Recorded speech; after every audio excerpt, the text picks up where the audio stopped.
Hi Otto. So we're starting with lesson feedback 16 today. And we just done muck about or muck around, like fool around, play about. Be careful with fool around though, because it can mean cheat on someone, have an affair. But muck around, muck about, meaning misbehave, be naughty, get up to some kind of naughty behaviour. Next one is gang up with, or gang up on, or gang up against. Now, gang up on or gang up against means to come together as a group. So there's a number of individuals. That's why we say gang. And you're ganging up against someone, which means you're using the numbers that you have in order to overpower that person. You normally gang up against an attacker or somebody, a criminal, a thief, or something like that. And it's when they've done something to you and you want to get revenge, or you want to hold them down, pin them down until the police come and arrest them. So you might want to gang up on someone in those situations. Gang up with your friends, but gang up on your enemies. Simple as that, yeah? Gang up with your allies. They're the people you ally with. Gang up on or gang up against the people that you are enemies with. Next one is blurt out. I think we've done it already. If you blurt something out, you let the cat out of the bag. Yeah, you let everybody in on your secret, which should have remained hidden. So people blurt out the truth when they're drinking quite often. They're not able to hold their tongue when they drink, and very often they blurt out something that they shouldn't have said. So blurt out, it means to announce something which should have been kept quiet. Next one is bicker or squabble. This means like argue. A lot of students use the very old-fashioned word quarrel. I'm not keen on this word. I think it's very old-fashioned. It's a word, quarrel and quarrelsome, sure, but argue is the main one we use. Bicker and squabble are like argue, but for kids usually it sounds like a very childish argument. And so the kids are bickering when they're arguing over a toy, or when they're squabbling, they're perhaps calling each other names and then hitting each other, that kind of thing. When it's a little childish argument, they're bickering or squabbling. And a spat or a tiff would be a little fight, a little argument. I think a spat and a tiff, they're not necessarily formal, they're neither formal nor informal, but they both mean some kind of little fight or disagreement or falling out over something. So if you have a spat with your friend, you fall out with your friend very often, and you might need to make up with him later. Next one is to ascribe a cause, to ascribe to. Yeah, I ascribe the bad weather to, I don't know, a weather system in the north, or I put the bad weather down to a hurricane that's just appeared in the Atlantic Ocean, something like that. And you're saying that that's the cause of the bad weather. You might say the bad harvest. I put the bad harvest down to the weather. Or you could say the bad harvest comes down to the weather. And it means that the weather is what caused the bad harvest. So please remember those cause and effect phrasal verbs. They're very useful. Okay, that's the end of number 16, so I'll put up number 17 now. First one on number 17 is to scrape through. Now, if you remember sail through your exams, that means go through your exams with ease. Yeah, it was incredibly easy to pass all of your exams, to pass with flying colours, we often say. So yeah, if you sail through your exams, you do really well. If you scrape through your exams, you only just pass. You just about get through them with a pass mark. So remember all the other phrasal verbs with through, because they often mean succeed in spite of difficulty. Sail through means succeed easily, but get through, go through, scrape through, they all mean with difficulty. Okay, next one is call on, or call upon, or draw on. This means when you call on inner resources or inner strengths. It means you have recourse to, you need to use those resources, those strengths, those talents. And so it means to bring forth some kind of talent or resource. And you can also draw on your strengths. You can draw on some hidden resources. You can even fall back on them as a last resort. But to draw on or call on something means to use something from inside of you. But you can call on someone if you need extra staff as well, meaning you ask that guy to come and help. So yeah, to call on means to demand that someone help or that something come to your aid in a time of at a time of necessity. Okay, so that's call on, call upon, draw on as well, because you can draw on inner resources as well. You wouldn't say we can draw on him though if we need an extra staff. We would only say if we can call on him if we need extra staff. Let's have a quick look at what call on brings up in the dictionary. So we'll quick look at call on. Pay a visit to someone is obviously one meaning, and have recourse to, what I just said actually a few seconds ago. If you have recourse to something, you need it. Have recourse to, avail oneself of, turn to, draw on, make use of. So it means to make use of. When you call on inner resources, you make use of those inner resources. But when you call on someone, you need that person to help. You need them because the project won't get completed if you don't use them. So yeah, an interesting one, call on. It could just mean knock on their door, but it can also mean have recourse to.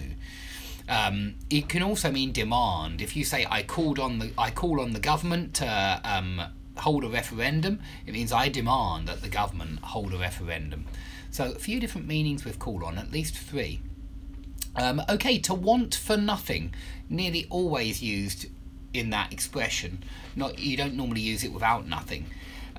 It means that you don't need anything. It's a very positive expression, meaning that you are completely satisfied.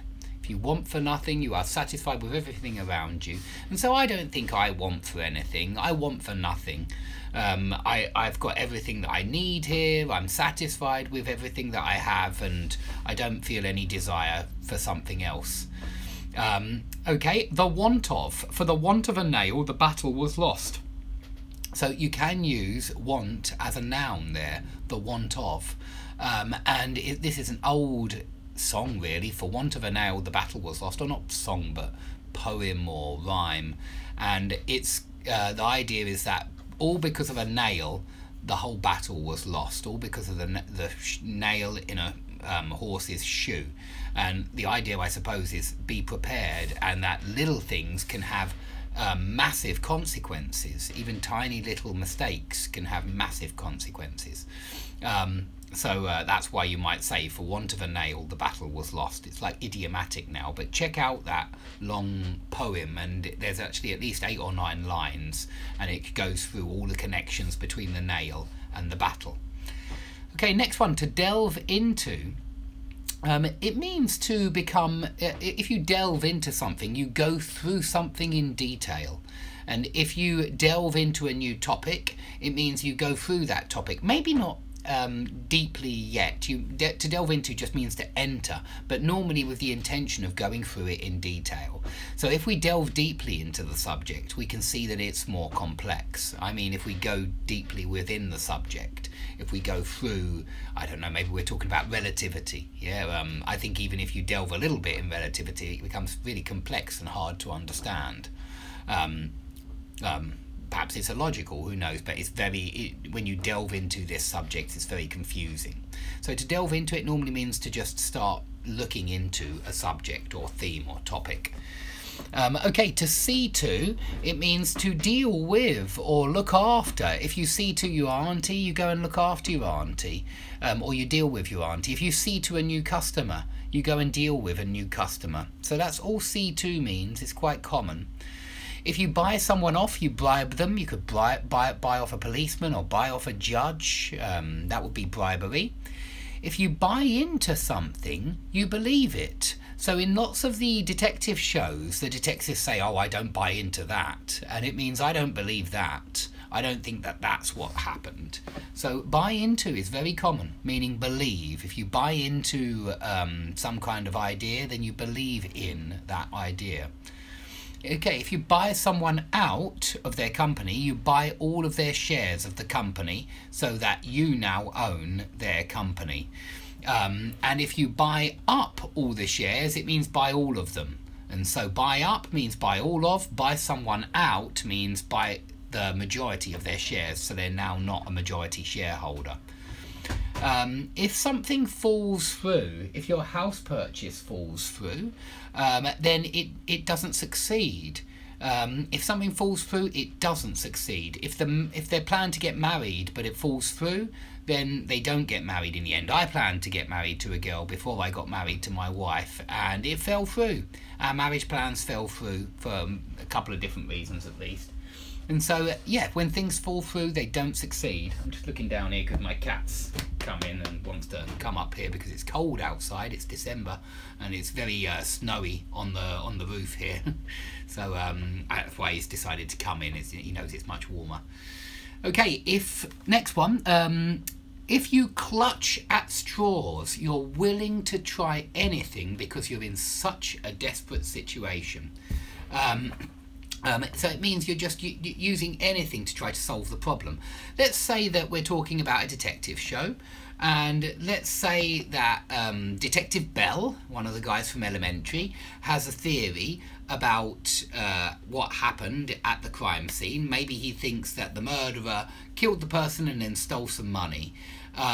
Sherlock might say, well, you're clutching at straws, and it means you're guessing. You're just trying to find any explanation to solve the crime, but it's because you don't have many leads, many promising leads or any good hunches about what might have happened. So you're clutching at straws. You're trying to find any explanation you can, but you don't have very convincing evidence. None of the evidence is compelling or incriminating.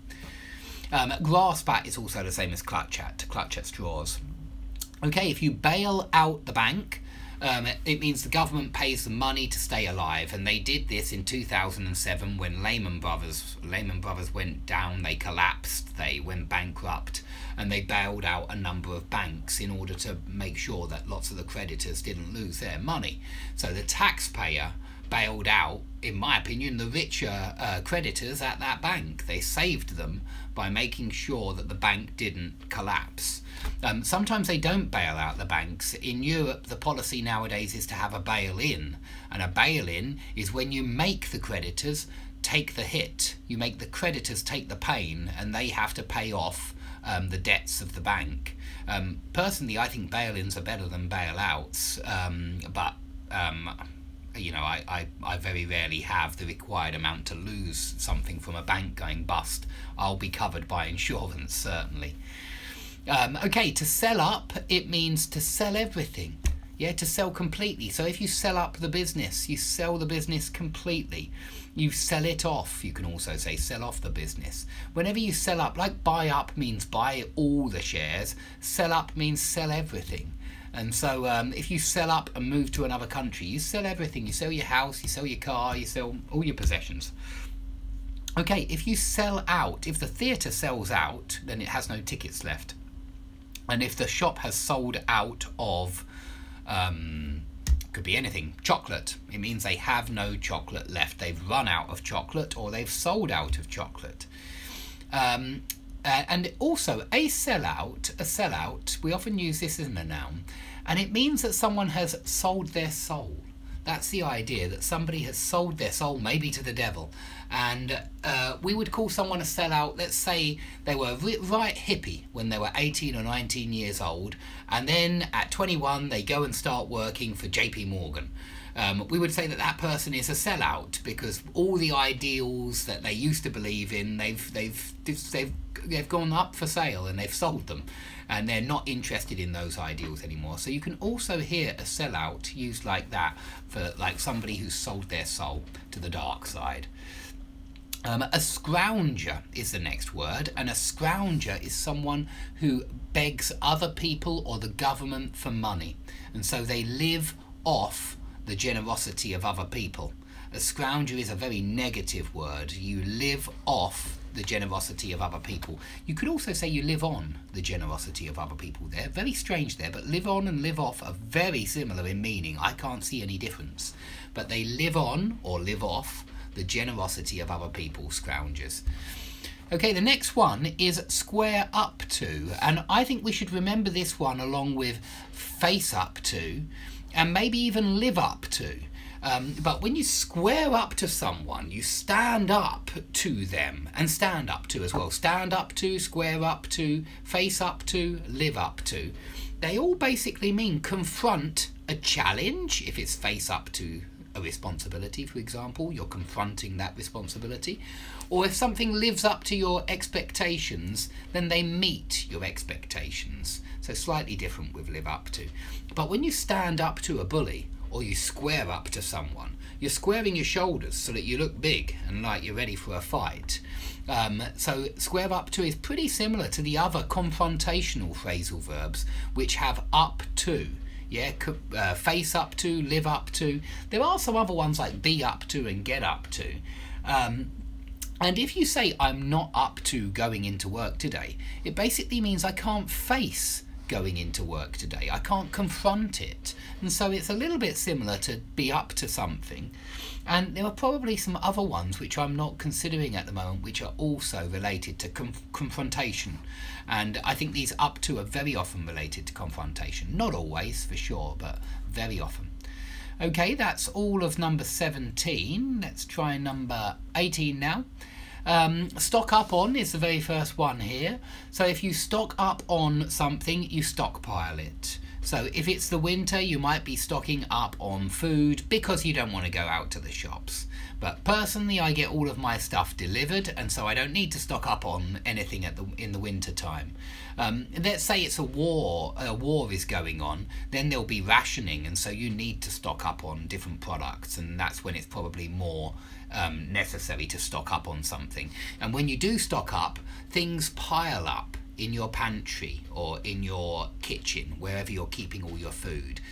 Things start to pile up, food starts to pile up. So to stock up on, to stockpile, it's like to squirrel away. If you remember, to squirrel away or to hoard away, you're collecting something and accumulating it. That would be a good word here. You're accumulating something for the future. But remember, squirrel away and hoard away as well, and even stash away, although that's usually for drugs. I've got to say a stash is very often drugs. Okay, to be taken aback means to be surprised, and it's always used in passive. I never see it, I took him aback, never. It's always, I was taken aback when he told me his past, or something like that. Yeah, I was surprised when he told me his past. Okay, to open up, opportunities open up, doors maybe can open up. If an opportunity opens up, it presents itself, and it's something not to be missed, an opportunity not to be missed. Don't miss out on this opportunity. So opportunities can open up, but also people can open up. And when someone opens up, they start to talk about all of their secrets, maybe. They start to let you in on all their secrets. They start to blurt out everything about themselves. And so when somebody opens up, they start to tell you honestly how they're feeling. All of those things they've been bottling up, maybe, they suddenly open up and tell you exactly how they feel.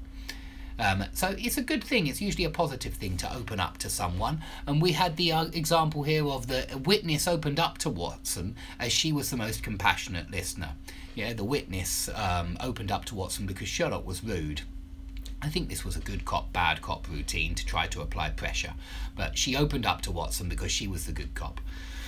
Okay, the next one, anomalies, discrepancies, logical inconsistencies. That's what this means. And so when you're a detective, you have to look for discrepancies in the story, anomalies in the witness testimony, and it will lead you to, perhaps, to the killer.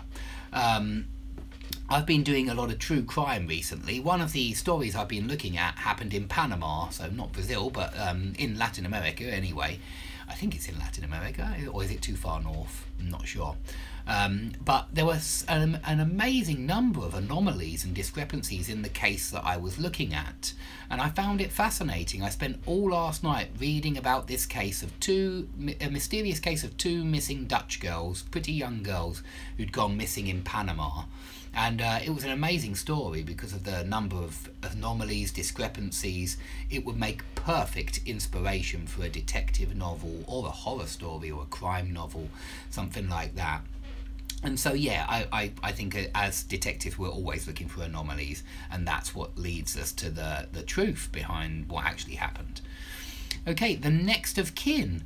You normally see this word with crime. When there's been a murder, the next of kin must be informed. Or when there's been an unexpected death, the next of kin must be informed. And kin here means your family, the people in your family circle. So your next of kin is your closest living relative. That's who the next of kin is, closest living relative. Okay, next one, throw a tantrum. Sherlock threw a temper tantrum. You can say just threw a tantrum though. Sherlock threw a tantrum and crashed his car into the murderer's car. So kids usually throw a tantrum, and it's horrible when they do. They start kicking and screaming and shouting, and you feel embarrassed. You feel like they are showing you up. Remember that it show someone up means embarrass someone. You don't want to be shown up in public, and so you pick them up and take them home. And it feels really embarrassing. It's horrible when they show you up like that. The next one, to dry something out. It means to make something completely dry. So you leave your clothes on the washing line to dry them out. And in the show, the killer had put his mobile phone in a packet of rice to dry the phone out, because rice is a natural desiccant, and so that should dry out the phone. And when I go swimming with money in my pocket, notes, after I come out, I have to dry out the notes on the radiator. So dry out is quite common, but remember the difference between dry up, which is when a flow stops, funding dries up, words can dry up when you're making a speech, and rivers can dry up, but objects dry out on the washing line or on the radiator or in a packet of rice. Okay, next one is soak up, which means absorb, take in. So you can soak up the atmosphere when you go to a nightclub, but you can also soak up the sunshine, believe it or not. You can even absorb the sunshine, because technically it's a wave, and so your skin absorbs the waves. And so you can soak up the sunshine, you can soak up the atmosphere, but of course, if your t-shirt is in water, it can also soak up the water, and it does, it will do. So rice soaks up all the moisture when it dries out the telephone. Next word is far-fetched, which means incredulous, unbelievable. It's very, very hard to believe if something is far-fetched. It's implausible, maybe. It's infeasible. There are too many discrepancies, too many anomalies and logical inconsistencies. And that's the problem with Sherlock Elementary. In fact, it's a problem with all crime literature. It's too far-fetched. And when you look at real crime cases, they're weirder, they're stranger, but they're less far-fetched. They have more anomalies and discrepancies, but they're less far-fetched and they're more realistic because you know they actually happened. But yeah, far-fetched, it means hard to believe, and I think a lot of films, books are quite far-fetched, where you don't believe that that could ever happen. Okay, to slope means to be at an angle. Could be a 45-degree angle, could be a 30-degree angle, could be a 60-degree angle, it doesn't matter, but to slope, it means to be at an angle and not to be horizontal and not to be vertical. Okay, sound, his logic was sound. Sound can mean strong, good, right. And if you say he is a sound guy, people often use this in slang. He's a sound guy. He's sound as a pound, they say. And it means he's a nice guy, a good guy, kind of guy you can trust, the kind of guy you can rely on. So sound can have a second meaning of not just sound like there's a sound. But also, sound can have a meaning as an adjective where it means good. Let's see what Oxford say about sound as an adjective. As an adjective, in good condition, not damaged, injured or diseased. So they returned safe and sound, and he was not of sound mind. Yeah, his mind, he was crazy maybe. Maybe he lost his mind, dementia perhaps, but he was not of sound mind. And you can even use sound financially, meaning that you've got enough money, you're financially secure. So sound can mean a lot of things as an adjective. It could even mean based on valid reason. You can say the scientific content is sound, meaning it's good. So sound can mean a lot of different things, but mainly good. Good based on good reasons or good judgment, or not damaged, not injured, not diseased, can mean all of those things. Okay, to fiddle with means to play with something with your fingers. So you can fiddle with your pencil. If you're doing that, you're fiddling with your pencil, yeah. But you can fiddle with your buttons on your t-shirt, you can fiddle with your zip. I remember there was a woman in Moscow who used to always fiddle with my clothes when she was talking to me. And I got the feeling that she liked me, that she was coming on to me, but I'm not sure. Okay, next one, to dawdle or to straggle behind, to lag behind, you remember as well. It's the same. If you dawdle or you straggle behind, you walk slower than everybody else. So you're a good few minutes behind everybody else. I think my son often straggles behind, but it's because he's got little legs. He likes running around fast, actually. Next word is desiccant. A desiccant is something which dries something out, and so it soaks up all the moisture in the atmosphere and dries things out. Anything that's near it will get drier and drier and drier because it soaks up all of the H2O. It soaks up all the moisture, water in the atmosphere. Okay, if you go on a binge, then you go out and have a lot of drugs or a lot of drink. A binge is a lot of drinking or a lot of drugs. So people usually go out on a binge on Friday nights. They decide, okay, I've done my week of work. I'm going to relax now and have some fun. I'm going to go on a binge. So it's another thing that another expression that you might want to learn. Next one is 19. So first expression is on the off chance. On the off chance means as luck would have it, or something like that. On the off chance means accidentally, basically. But if you say, do you on the off chance have a ruler? Yeah, a ruler. I mean one of these. I mean, do you by any chance possibly have a ruler, just by accident? Do you happen to have, in fact that's what it means, do you happen to have a ruler? Do you on the off chance have a ruler? Do you happen to have a ruler? Exactly the same thing. So it means just by chance, basically.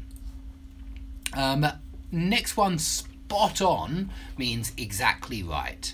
So if somebody says, guess my age, and you say 37, and I say spot on, it means you're exactly right. Actually, I'm 38. So if you say 38, I'll say spot on. The next one is I take it that, and it means I suppose that, I assume that. I take it that your brother has been living with you for a few years. It means I assume that your brother has been living with you for a few years, I suppose. A shard is a small splinter of glass. With wood, we would say splinter. And that's one of those things that gets under your skin and it hurts and you've got to pull it out. With glass, we would say shard. And we have a large building in London now that we call the Shard because it looks like a large, jagged piece of glass. And so it's called the Shard. Next word is splinter. So splinter is with wood and it's when it gets under the skin.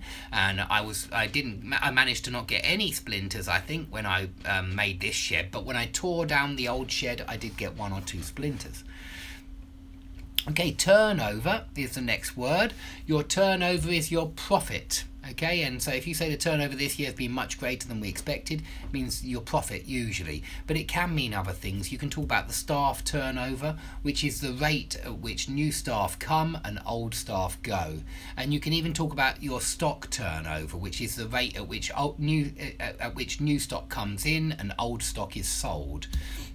So it can mean a few different things, turnover. Now, if your stomach churns, you feel sick. And if the sea churns, it means it's very choppy. Maybe there's a storm there and the sea was boiling and churning and that kind of thing. But if you churn something out, you produce it mechanically. And it means you produce it prolifically. There's a lot of work coming out when you're churning out work. So if you say the author churned out 15 novels last year, it means they produced a lot of novels last year, 15. Churn up is when something disturbs the grass. Usually things churn up the grass. So the dog could churn up the grass, or the kids can churn up the grass when they're playing football, that kind of thing. Okay, I'm just going to do half of one today, and I'll see if I can get time to do half one later on tonight.